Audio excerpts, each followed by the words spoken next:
Vous voyez tous ces plastiques? Et si on vous disait qu'en réalité, il y en a beaucoup plus? On vous parle des microplastiques. Mais si, vous savez, ces particules de moins de 5 mm que l'on ne peut pas voir. Pourtant, ils sont partout autour de nous et dans notre environnement. Dans l'eau que nous buvons, dans les rivières dans lesquelles nous nous baignons. Vous vous demandez peut-être d'où ils viennent. Remontons ensemble jusqu'au point de départ. Cette petite bouteille, oubliée dans la nature par son propriétaire, atterrit très souvent dans la rivière, puis dans la mer. Elle subit ensuite les effets de la température, des UV, du sel, de la houle.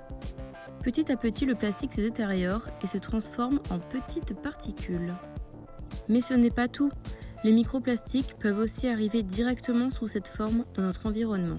Regardez votre machine à laver. Le linge synthétique qu'elle contient libère des microplastiques qui vont suivre le même chemin que la bouteille. Vous l'aurez compris, nous contribuons tous à leur création. Ils proviennent de différents types de plastique. À votre avis, quelle est la quantité de microplastiques relâchés par an? Vous pourriez penser qu'en raison de leur petite taille, cela représente de très faibles quantités. Eh bien, pas du tout!